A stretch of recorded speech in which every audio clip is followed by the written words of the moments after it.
نحمده ونصلي على رسوله الكريم اما بعد قال تعالى لقد من الله على المؤمنين اذ بعث فيهم رسولا من انفسهم يتلو عليهم آياته ويزكيهم ويعلمهم الكتاب والحكمة وإن كانوا من قبل لفي ضلال مبين صدق اللہ العظیم۔ محترم سامعین و ناظرین، انجینئر محمد علی مرزا صاحب کا ایک کلپ آیا اور اس کلپ میں وہ کہہ رہے ہیں کہ دنیا کی کوئی بھی کسی بھی مذہب کی کتاب اٹھا لی جائے اور اس مذہب کے جتنے ماننے والے پیشوا ہیں وہ کہیں گے آپ پڑھ سکتے ہیں خود ڈائریکٹلی، سوائے اہل قرآن کے یہ جو علماء ہیں وغیرہ وغیرہ، یہ کہتے ہیں قرآن کو ڈائریکٹ نہیں پڑھنا، یہ مسلمان کہتے ہیں، بلکہ کسی سے سیکھ کے پڑھو، سمجھ کے پڑھو۔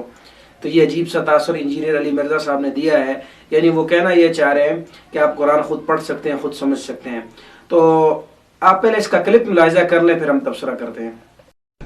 دنیا کے کسی مذہب کا ماننے والا مولوی، چاہے ہندوؤں کا ہو پنڈت، چاہے وہ جیوز اور کرسچنز کے پادری ہو، چاہے سکھوں کے گرو ہوں، کبھی یہ نہیں کہیں گے کہ ہماری کتابیں ڈائریکٹ نہ پڑھنا گمراہ ہو جاؤ گے۔ صرف یہ مسلمانوں کا مولوی ہے جو کہتا ہے قرآن بخاری مسلم ڈائریکٹ نہ پڑھنا گمراہ ہو جاؤ گے۔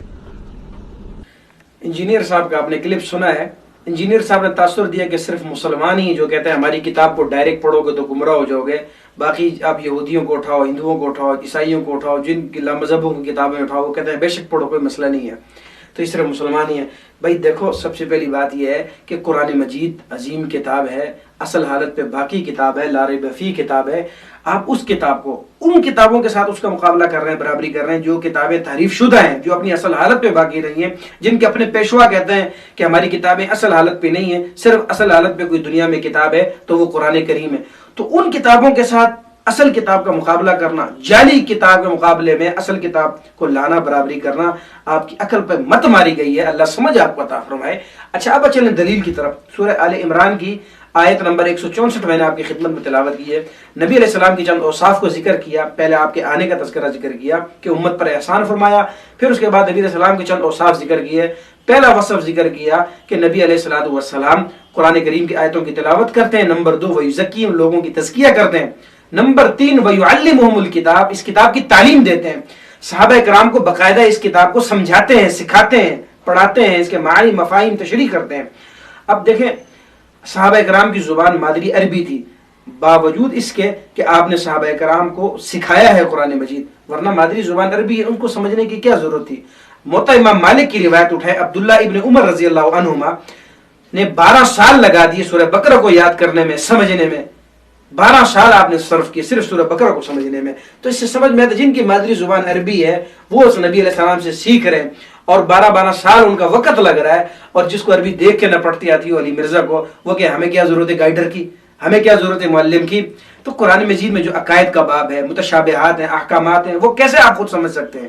بغیر معلم کے کبھی نہیں سمجھ سکتے آپ، اللہ سمجھ عطا فرمائے۔ اور دوسری بات اس میں کہتے ہیں مولوی کہتے ہیں کہ قرآن خود پڑھو گے تو گمراہ ہو جاؤ گے۔ قرآن مجید کی آیت ہے یضل بہ کثیرا ویہدی بہ کثیرا، اللہ اس کلام کے ذریعے بہت ساروں کو گمراہ کرتا ہے، بہت ساروں کو ہدایت دیتا ہے۔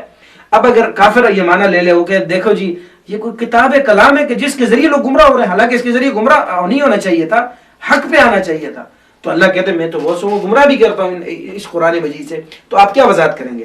آپ کہیں گے جی اس کا مطلب یہ ہے کہ اس قرآن مجید کو پر عمل کریں گے تو کامیابی ہے، عمل نہ کریں گے تو گمراہ ہو جائیں گے، ناکامی ہوگی، اس کے مطابق زندگی۔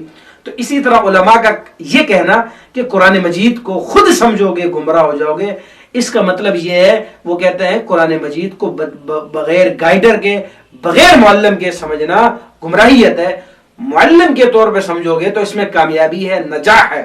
وہ قرآن سے دور نہیں کر رہے، وہ قرآن سے آپ کو دور نہیں کر رہے، بلکہ کہہ رہے قرآن کے نزدیک آؤ، قرآن کو سیکھ کے سمجھ کے پڑھو، جس طرح صحابہ کرام نے سیکھ کے سمجھ کے پڑھا ہے۔ تو اس کو غلط معنی میں بیان کرنا، غلط تصور دینا، یہ جہالت ہے۔ اللہ رب العزت آپ کو عقل سلیم عطا فرمائے۔ وآخر دعوانا ان الحمد للہ رب العالمین۔